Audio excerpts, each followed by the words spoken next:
이사야서 10장 말씀은 굉장히 슬픈 예언입니다.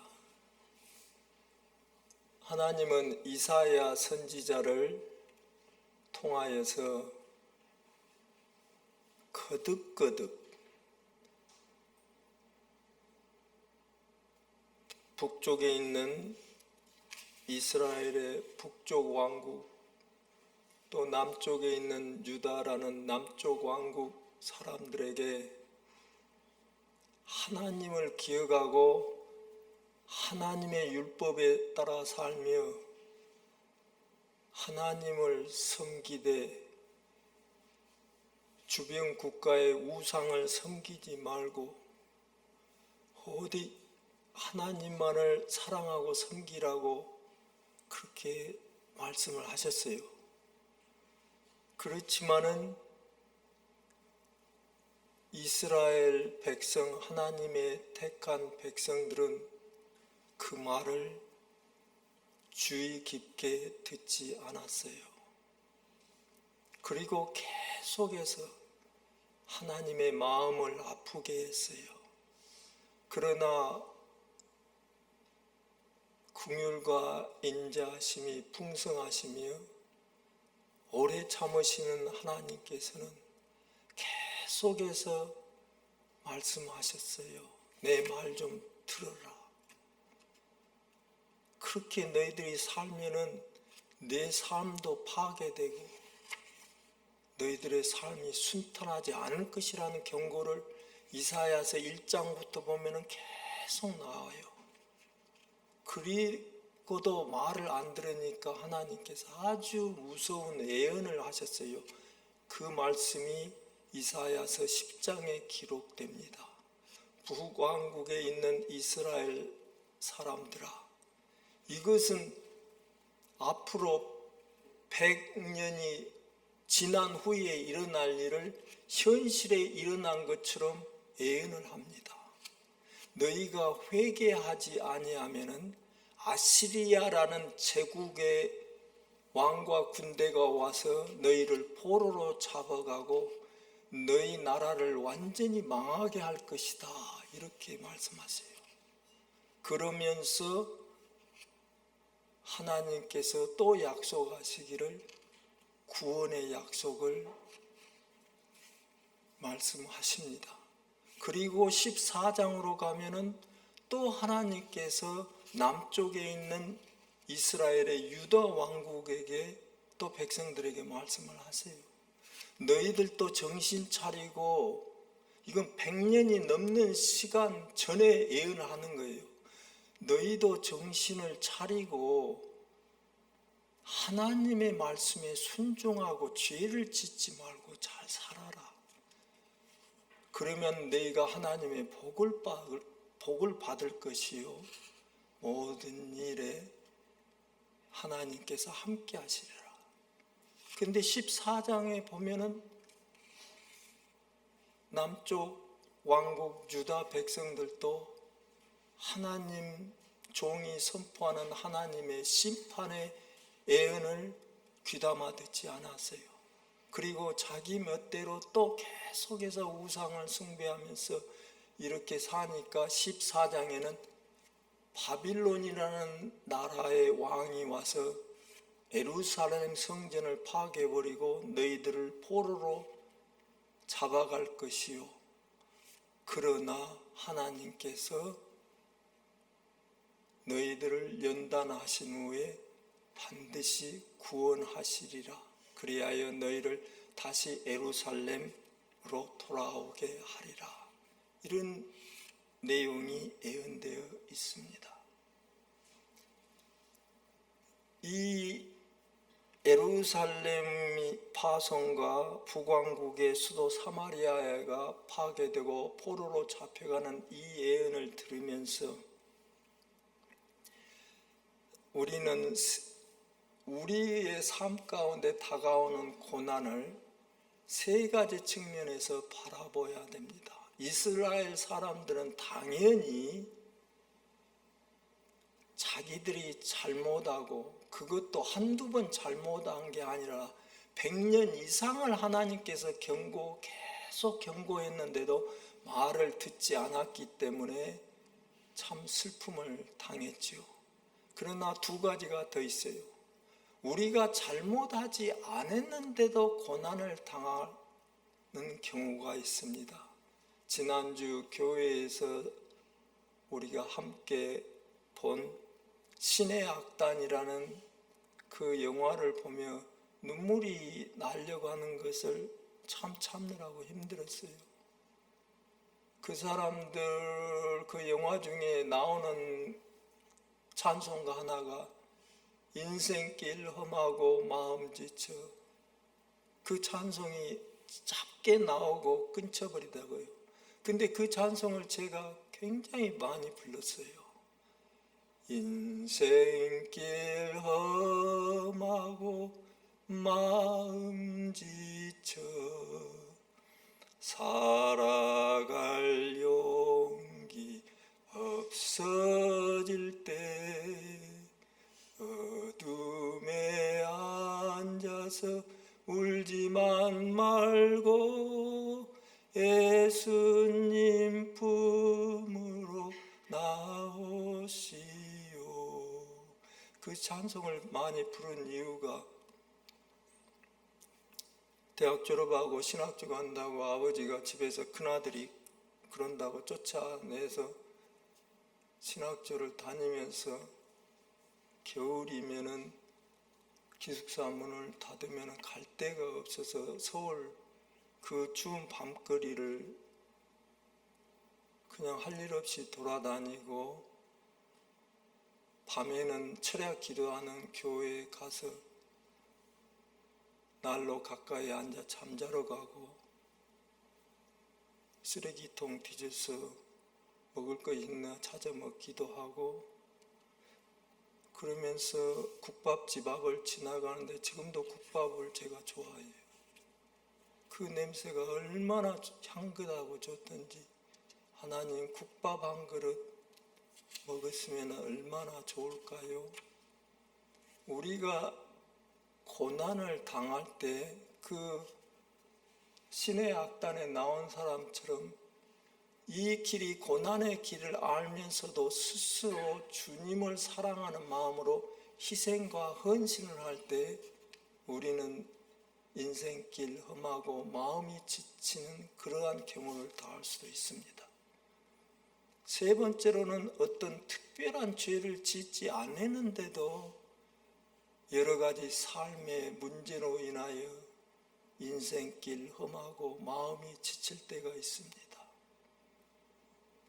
예수님 살아계실 당시에 그때 많은 사람들은 어떤 사람이 몸이 아프거나 경제적으로 어렵거나 하여튼 고난을 당하면은 누가 죄를 져서 그런 것으로 생각을 했어요. 그래서 소경 아저씨 하나를 보고 예수님께 제자들이 물었어요. 이 사람이 소경이 된 것은 누구의 잘못입니까? 그 아비의 잘못입니까? 아니면은 이 소경 이 아저씨의 잘못입니까? 예수님께서 그 부모의 잘못도 이 소경의 잘못도 아니라 이 사람이 소경이 된 것은 하나님의 일을 나타내시려 하나님께서 그렇게 하신 것이라 이렇게 말씀하셨습니다. 그래서 우리가 세상을 살다 보면은 인생길 험하고 마음이 지쳐 정말 죽고 싶을 때도 있어요. 저도 그런 경우를 많이 겪었어요. 그럴 때 우리가 깨달아야 될 것은 우리의 고난을 하나님께서 알고 계시고 보고 계시고 우리가 특별한 잘못이 없는데도 고난을 받는다는 것은 하나님의 일을 나타내려 하시며 우리가 스스로서 하나님을 위하여 희생과 헌신으로 자기의 삶을 고난이 있을 줄 알면서도 다가갈 때는 인생길 험하고 마음이 지칠 때 초심으로 돌아가서 내가 받는 고난이 그리스도의 영광을 위하여 받는 것이라 이렇게 위로하고 하나님이 반드시 구원하여 주실 것을 믿고 앞으로 나아가면 됩니다. 그리고 세 번째, 이제 본격적으로 우리가 잘못하여 하나님께 징벌을 받을 때가 있습니다. 이스라엘 백성들의 경우가 그러했어요. 얼마나 말을 안 들었으면은 하나님이 오죽해서 이 애들은 그냥 말로 하면은 안 듣고 조금 매를 때려도 안 듣고, 그러니까 할 수 없으니까 참고 또 참고 100년이 넘는 세월을 참다 할 수 없이 나라 전체를 그냥 하나님께서 망하게 하시고 살아남은 자들은 외국 땅으로 포로로 끌려가게 하시, 그러한 징벌을 내리셨어요. 그러면서도 하나님께서는 늘 예언자를 통하여 말씀하시기를 하나님은 절대로 택하신 백성을 버리지 않는다. 그것을 시편 94편 14절에 하나님께서 확실히 기록해 두셨어요. 하나님께서는 절대 자기 백성을, 자기 유업을 버리지 아니하신다. 하나님은 절대 여러분을 포기하지 않습니다. 아무리 인생길 험하고 마음 지쳐 죽고 싶을지라도 엄마 젖 먹는 힘까지 다해서 하나님을 붙들어야 됩니다. 이 세상에 저나 여러분이나 인생길 험하고 마음 지쳐 살아갈 용기가 없어질 때 누구에게 의지하겠습니까?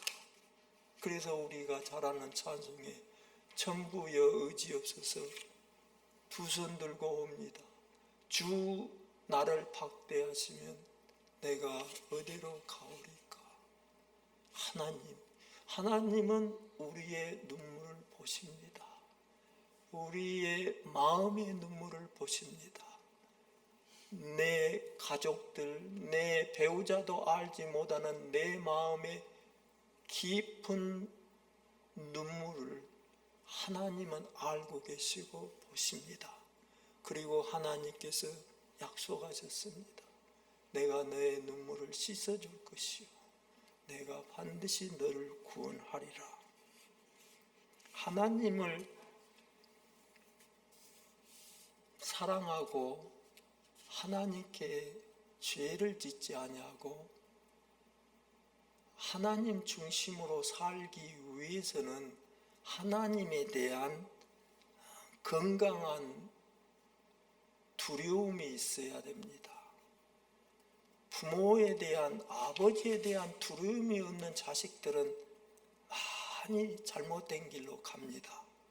그러나 엄격한 아버지를 두려워하고 그분이 하시는 말씀을 잘 따르고 하는 아이들을 보면 대부분 엄격한 부모님이 계십니다. 우리도 신앙생활을 할 때 하나님을 아버지로 모시고 이 땅에서 살고 또 영원한 저천국에서 하나님과 함께, 아버지와 함께 영원히 사는 것을 생각할 때 하나님에 대한 건강한 두려움은 굉장히 신앙생활에 중요합니다. 한국말로 건강한 두려움이라고 하니까 잘 표현이 이상한데 영어로 healthy fear, 건강한 healthy fear가 있고 병적 두려움이 또 있습니다. morbid fear. 그래서 morbid fear, 병적인 하나님에 대한 두려움은 의학적인 용어로서는 theophobia, 거미를 두려워하는 것도 두려움이고 또 무슨 지렁이를 움직이는 뱀을 무서워하는 것도, 유냐히 무서워하는 것도 포비아, 두려움인데, 하나님을 병적으로 두려워하는 이 사람들은 하나님은 무섭고 갑자기 나를 벌하시고 내가 죽으면은 하나님은 나를 심판하시고 지옥에 쳐넣는 사람, 이렇게 해서 자꾸 하나님에 대한 극심한 그 두려움을 느끼는 것, 이런 것은 병적 두려움이지만은 건강한 하나님에 대한 두려움은 하나님에 대한 깊은 사랑과 존경, 그리고 효자인 아들이 엄격한 아버지를 사랑하는 것고 존경하는 것처럼 그 하나님을 우러러보고 그 하나님을 감사하는 그 마음을 갖는 게 건강한 두려움입니다. 하나님은 내가 잘못했을 때 나를 바른 길로 인도하시기 위해서 필요하시다면 나를 꾸중하고 나에게 매를 때리고 이렇게 하시는 하나님이라고 생각하는 것, 이게 건강한 하나님에 대한 두려움입니다.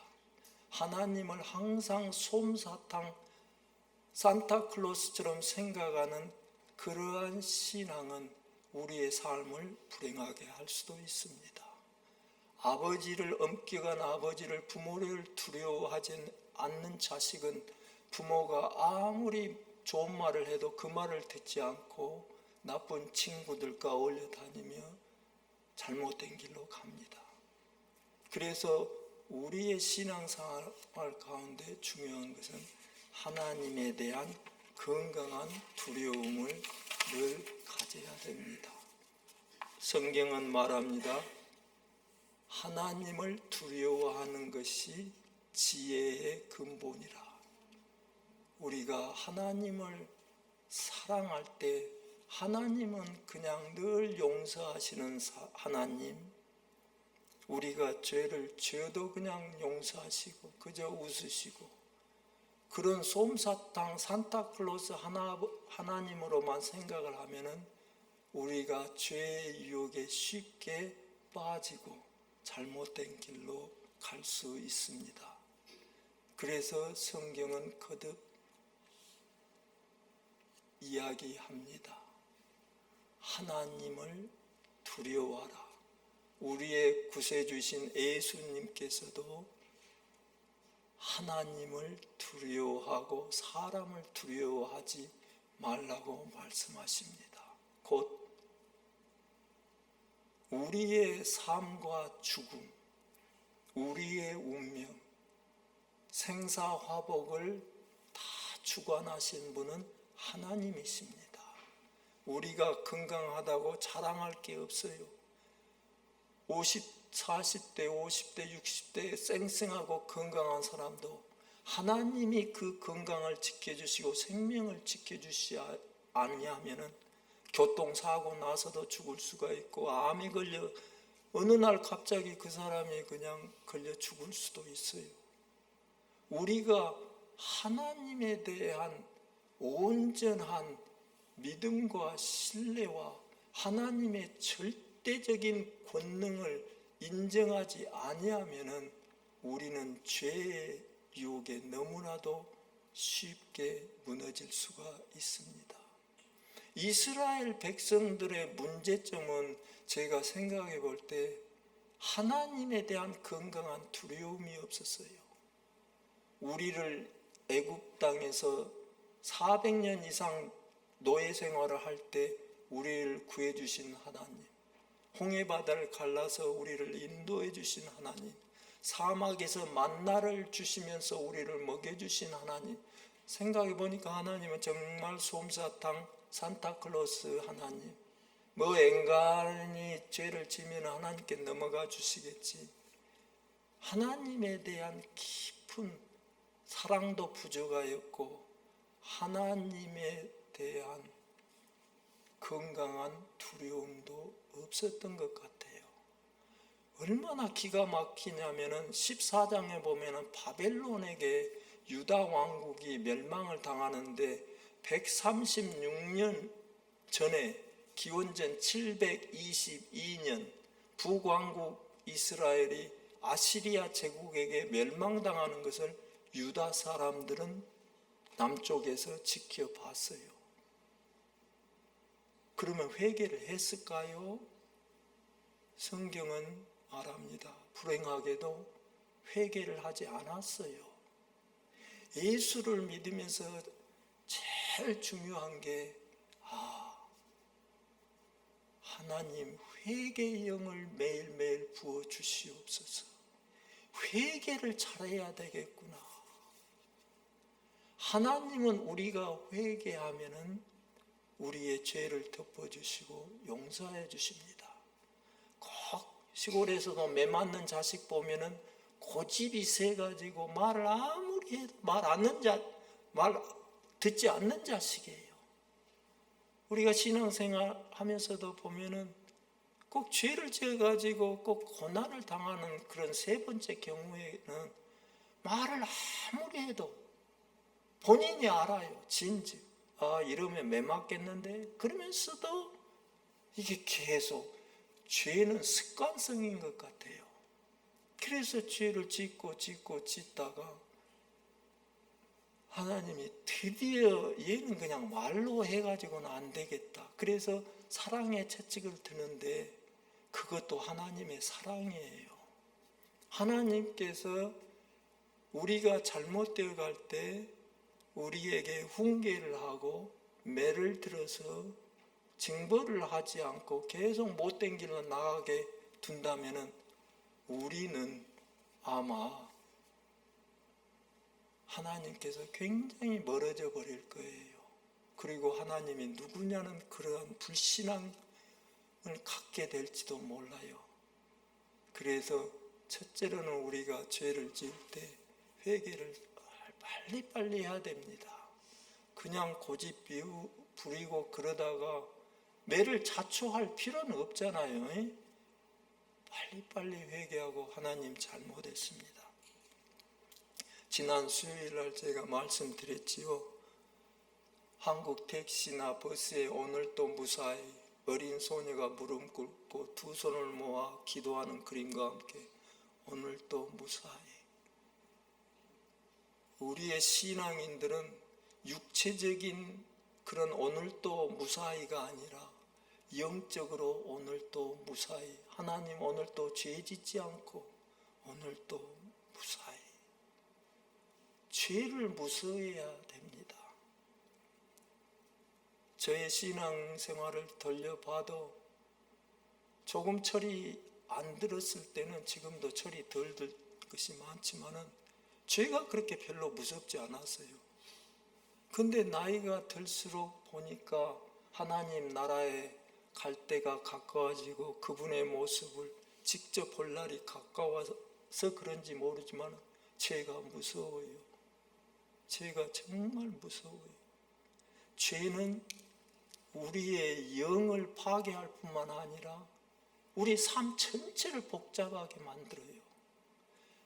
부부간에 죄가 있으면은 그 부부 생활이 원만하지 아니하고, 자식과 부모 사이에 죄가 있으면은 그 관계가 원만하지 아니합니다.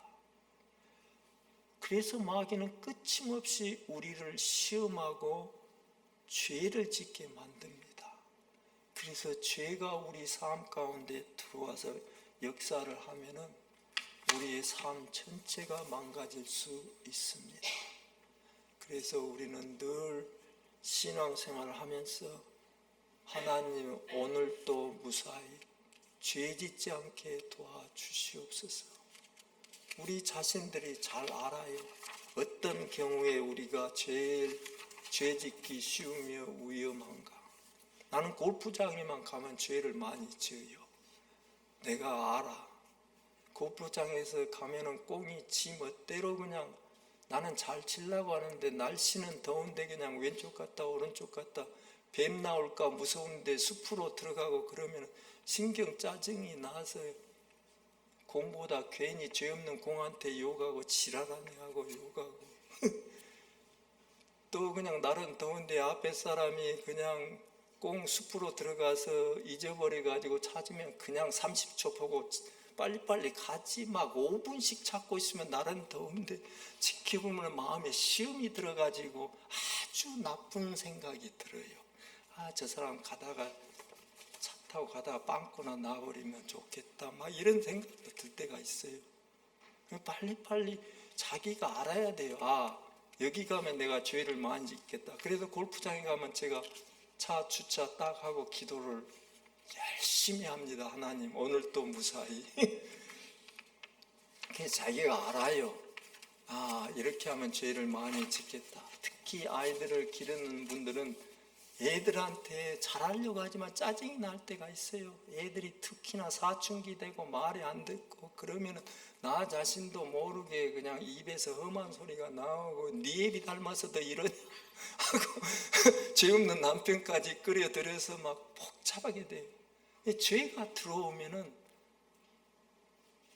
삶의 평화가 없어져요. 그래서 우리는 늘 오늘도 무사히, 하나님 오늘 밤도 무사히, 오늘도 아침도 무사히. 애들이 학교 갈 때 집에 돌아올 때쯤 되면 하나님 오늘도 무사히 죄 짓지 않게 하여 주시옵소서.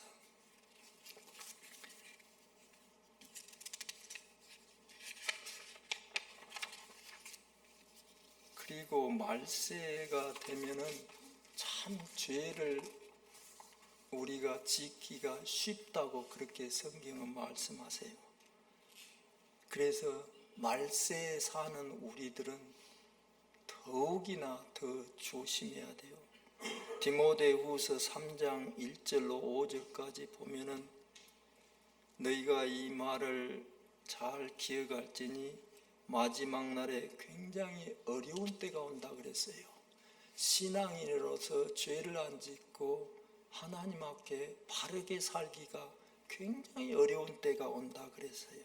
그래서 이 말세가 되면은 사람들이 굉장히 물질적으로 이 신경을 써가지고 자기 자신을 사랑하고 자기가 가진 물질 또 교만하고 자랑하고 하나님을 조롱하고 부모에게 불효하고 마음에 사랑이 없고 또 용서하지도 않고 남들을 비방하고 자기 절제력이 없으며 선한 것을 미워하고 친구를 배신하고 또 자존심이 많고 하나님 사랑하는 것보다 쾌락을 더 사랑하는 이러한 사회적인 분위기 속에 말세의 성도들은 살아야 된다고 디모데후서 3장에 기록하고 있어요. 이런 사회적인 분위기, 이러한 그러한 환경 속에서 자라는 우리 아이들, 자녀들, 또 며느리, 사위, 모든 이런 사람들을 대할 때 우리는 정말 조심해야 됩니다. 죄 짓기가 너무나도 말세에는 쉽다고 그렇게 성경은 경고하고 있어요. 그래서 우리는 늘 오늘도 무사히 죄 짓지 않으려면 늘 하나님의 도움을 구해야 됩니다. 저나 여러분의 힘으로는 안 돼요. 모든 도덕적 수양이나 뭐 이런 교육으로는 이 영적인 이 세계에 있어서는 힘이 없어요. 성경은 말합니다. 우리가 대적하는 것은 싸우는 것은 혈과 육, 사람이 아니라 공중의 권세 잡은 악한 영이라고 말합니다. 그래서 그 악령을 상대하는데 우리의 인간의 힘으로 상대가 되나요? 그래서 우리는 늘 매일 오늘도 무사히 하나님 죄 짓지 않고 오늘도 무사히 하루를 살게 해주십시오. 이런 기도를 하면서 우리는 늘 하나님의 도움을 구해야 됩니다. 그러지 아니하고 잠깐 우리가 가을들을 내려버리고 마음의 긴장을 늦추다 보면은 자기도 모르게 헛소리가 나옵니다. 하지 말아야 될 말을 부부간에도 하게 되고 쓸데없는 말을 하기도 하고 잘못된 말을 하기도 하고 이거 꼭 참아버리고 딱 하고 그 10초만 기다리면은 넘어갈 일을 죄가 나와버립니다. 그래서 우리는 끊임없이 하나님께 오늘도 무사히 이스라엘 백성들처럼 너무너무 고집이 세고 하나님이 아무리 경고를 하고 설교 말씀을 통해서 혼자 라디오를 들을 때 또는 찬양을 할 때 성령이 속삭임 경고를 계속 보내는데도 회개를 하지 않고 고집 세고 막 계속 나가버리면 결국은 하나님께서 채찍을 들 수밖에 없어요. 그러나 이 한 가지는 우리가 꼭 기억해야 됩니다. 아무리 우리가 큰 죄를 지고 하나님께 회개하지 않아서 매를 맞을지라도 하나님은 자기가 택하신 백성을 절대 버리지 아니하신다고 약속하셨습니다. 그 말을 의지하여서 하나님 마귀가 너는 이제 하나님께 버림받아서 너는 절대로 하나님도 버린 자식, 내친 자식이라 너에게는 소망이 없다고 할 때 우리는 하나님의 구원의 약속을 믿어야 됩니다. 아무리 우리가 구렁텅이 깊은 구렁텅이에 빠져 있을지라도 여호와의 손이 짧아서 구원하지 못한다고 않습니다. 하나님은 아무리 우리가 낮게 그냥 진흙텅이 진창에 깊이 빠져 있을지라도 우리가 회개하는 순간 하나님의 손이 우리를 잡아 끌어 올리십니다. 그래서 우리는 오늘도 내일도 저나 여러분이나 완벽할 수가 없어요. 정말 눈 뜨면 죄예요. 눈만 뜨는 순간 죄예요. 죄 생각하니까 이런 생각이 들더라고요. 하지 말아야 될 나쁜 말을 하는 것도 죄지만 꼭 해야 될 말을 하지 않는 것도 죄더라고요. 그래서 가만히 생각해 보니까 그러구나. 그래서 내가 이우리 목사님한테 문자를 보냈지요. 목사님, 내일 돌아오시는데 무사히 집에 돌아오시기를 기도합니다. 그리고 연로하신 어머님을 홀로 두고 떠나는 마음이 참 아프시겠습니다. 하나님께서 위로해 주시기를 원합니다.